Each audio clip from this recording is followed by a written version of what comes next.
Okay, I think I am recording. So hi you guys, it's Amanda, the dietitian here at the center. I'm happy to be putting together a short little video for the TikTok toddler group, specifically focusing on kind of fussy eating, mealtime tips, picky eating. I want to kind of just give you guys a brief overview on the kind of top mistakes parents make when dealing with fussy eaters, as well as some tips to consider when maneuvering through that season of your life. So this is my last um, presentation. I am going on my third maternity leave very, very soon. So some of you guys might remember Adrienne. She'll be doing my mat leave again. So keep an eye out for her. If you guys have any nutrition related concerns, you want that individual support or assistance, shoot an email to dietitian at Steinbach Family Resource Center, and that email will go to either one of us. Who's ever here will get it, so you guys aren't left hanging. Okay, so in this group, I am aware that we have quite the age range. We go from 18 months to 3 years. And within that time, kids can be in very different feeding stages. But either way, I want to discuss, like I said, some tips that can be applied no matter the age. There are some general rules and recommendations that can apply to all ages. And it's never too late to try a new feeding strategy as well. So whether you're in the thick of mealtime battles, lots of tears and stress, or it's going great and we don't really have a picky eater, um, either way, I want to encourage positive meal times, discuss what that can look like, and hope that all kids, love coming to the table. So I want you to ask yourself or think about, um, do you believe your kid when they say they are full? So this is more so for maybe 3 and older, when they get a little bit more independence and they say, I'm full. What's our initial response? Do we just completely write them off and say, no, you're not, keep eating? Or do we pause and think about it? Do we look at their plate? Do we judge that based on how much they've eaten? Now, if you remember, when you were breastfeeding, bottle feeding, we trusted our babies. Um, we trusted them to stop when they were full. We were responsive to when they were hungry. Maybe we fed on demand. But for some reason, as our children get older, we move away from trusting our children. And instead, we start to ask, bribe, encourage, force, reward our kids to eat or try new foods. And so my goal is to move parents, caregivers back to being responsive feeders with their children of all ages. So that means trusting our children when they say they're hungry, when they say they're full, in a structured way. So they're not running the show. It's not whatever they say goes, but we have some structured feeding. And that structure comes from Ellen Satter's division of responsibility, which some of you guys might be familiar with. So I find that is the foundation of all mealtime success. And I'll quickly review what those responsibilities look like. So parents and children have responsibilities. The parents' responsibility in feeding is so we want parents to establish, structured meals, 3 meals a day, maybe 2 or 3 snacks at specific times, and then the kitchen's closed. We're not just grazing. Kids aren't running the kitchen. It's the parents' responsibility. Where? So parents decide if it's at the kitchen table, if it's outside, and what. So that what is the role that the child will often attempt to take over. And then you have a parent that becomes a short order cook. So we don't want the children to take over that what. Now, children also have a responsibility in feeding. They get to decide how much. So again, allow your child, no matter their age, to take the role in eating. A child's appetite can vary greatly day by day. And I find this is the hardest one for parents to let go of, is that how much. You just feel like 1 more bite, 2 more bites, 10 more bites, just try a little bit more. We really don't want to let go of that one. But it's our job to help them grow up with a healthy relationship with food and to know their inner cues. Children also have the responsibility of if. So especially as a toddler, it's very common for them just to not touch it at all. But we want to get to a place where we can trust our child, that they know um, what his or her body needs. Children have a very good ability at listening to their appetites. Adults don't. We oftentimes lose that, and we want our children to keep that skill for as long as possible. So, understanding each other's roles, that division of responsibility, is the most important part of feeding kids. You really can't get into any other solutions until you kind of have the foundation set.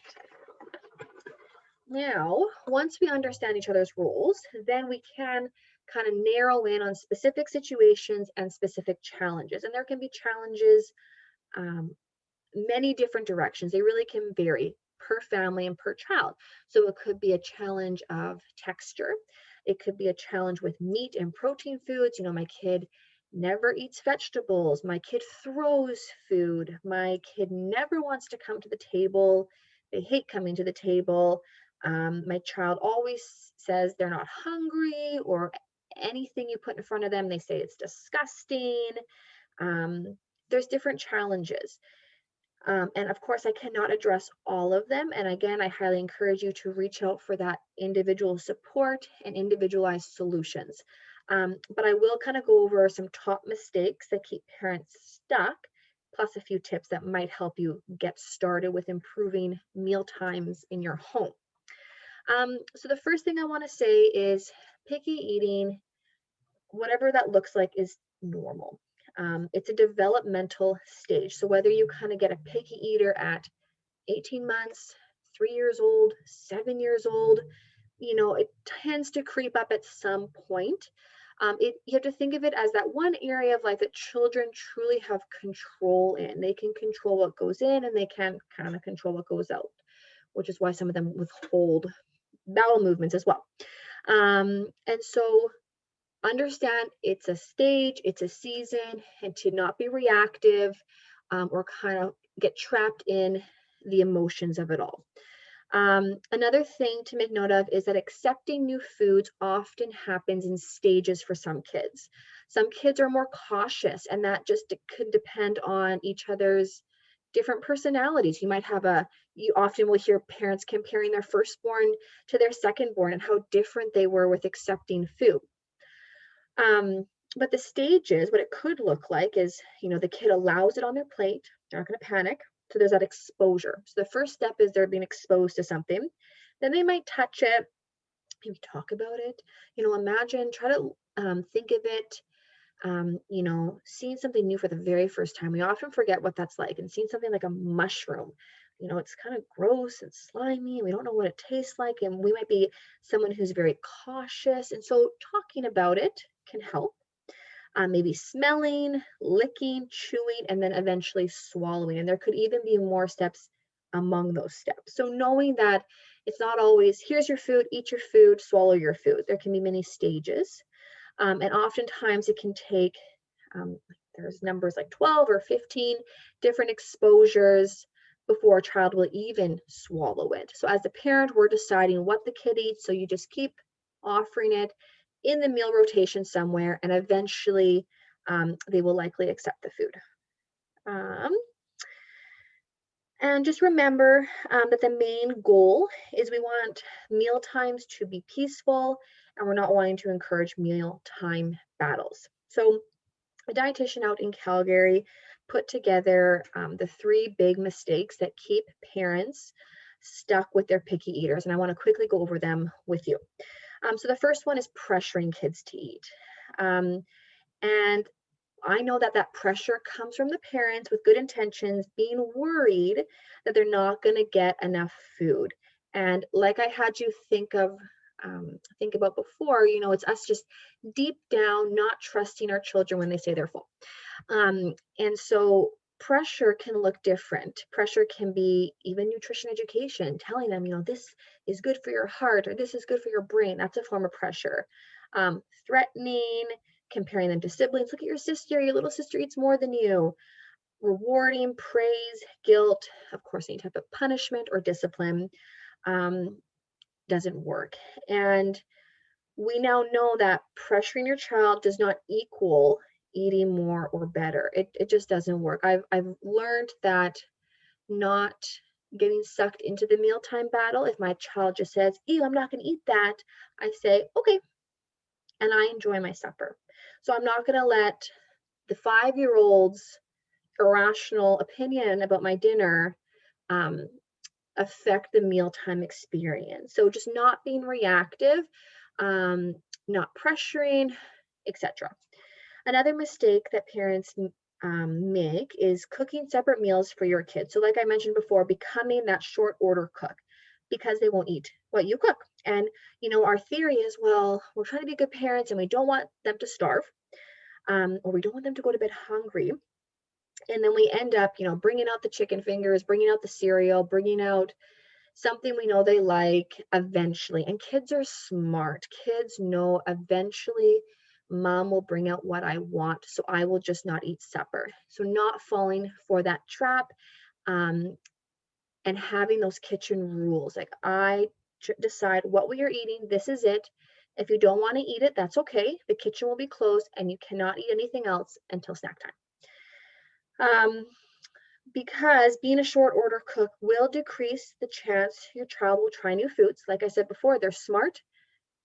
There's no challenge. There's no incentive to even try because they know they're going to get what they want. And it will decrease their variety of food intake and nutrients. Because if they're eating the same thing over and over, they're limited to all the nutrients from other foods. And of course, parents then are overworked. We're making more meals. Picky eating is going to last longer. So it's a really vicious cycle to be in. So a quote that Ellen Satter made that I love is be considerate without catering. So we're not recommending you never consider your children's likes or dislikes and you make what you make and they have to eat it. No. I think it's important to always include something that's familiar, not something that's all new and going to overwhelm your child, and then pair it with something maybe new. So we're considerate of them. Kids are people too. They have likes, dislikes, preferences, just like adults, but we're not going to cater to them. As they get older, they can be involved in meal planning. You can say, okay, you get to decide what we're going to eat for supper. You get to help make it, etc. The third big mistake is thinking that they will just grow out of their picky eating one day. And that is a big lie. Picky eating is not a temporary stage. And so with that, it is very important to kind of know and consider why my child might be struggling. And that leads me into my next couple tips in the area of, what do we do? And so the first thing is if you've tried the division of responsibility, I'm not pressuring, I'm not being a short order cook, I'm really trying, but my kid, it's just, there's something going on. And there might be some underlying reason that your child is struggling with food acceptance. So that could be a tongue tie, big tonsils. Some children have sensory sensitivity. They have an increased or decreased ability to interpret smell, taste, touch, sight of the food. And in that case, some type of sensory exercises could be recommended. Usually you'll go work with an OT. Low iron can cause low intake. And it's a very vicious cycle. So you have low iron, an iron deficiency that causes low appetite, low growth. Low appetite, of course, causes decreased food intake, decreased iron. So please talk to your doctor if you're concerned about potential iron deficiency and to get that blood tested. So yes, there are potentially a few reasons why your child might be struggling with picky eating. Another thing, again, reminding you establish those feeding roles. So get that foundation of the division of responsibility. And a couple other tips is call food what it is. Don't put desserts and treats on a pedestal by not calling them food. It will just cause your child to think like, okay, the broccoli is gross, the ice cream is yummy, and they kind of think more highly of the dessert if we reward them with it. Food is food. All food, including treats, can be part of a balanced diet. Another tip is look at how your child is eaten during the whole week, not just day by day. Like I said before, their appetites can really fluctuate. And so not to get all wrapped up if they didn't eat very well on a Monday, assess the week, the nutrient intake for that week. Another one is you can consider ways to make food easier to eat. So again, we are considerate without catering, so it's okay to have some ranch, salad dressing, ketchups. It's okay to make cute little shapes, have that fun presentation of the food, try smoothies.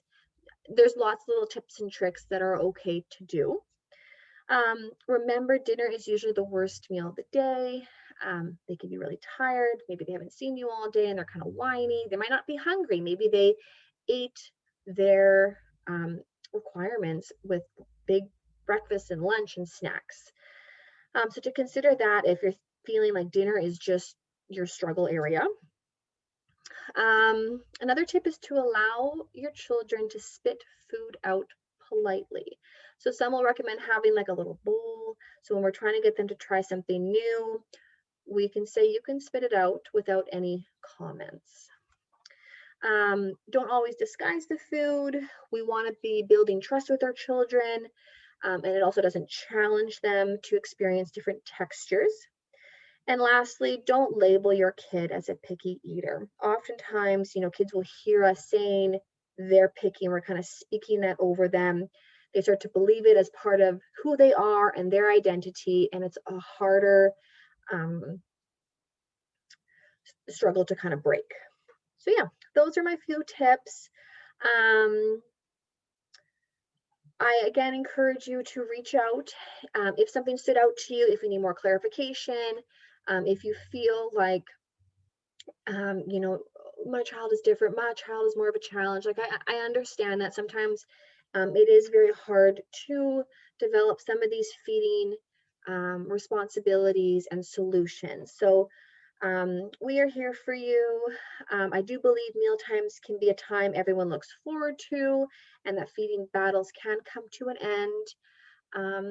So yeah, please reach out if you need any other resources for specific solutions. I hope everybody is well and enjoying the weather.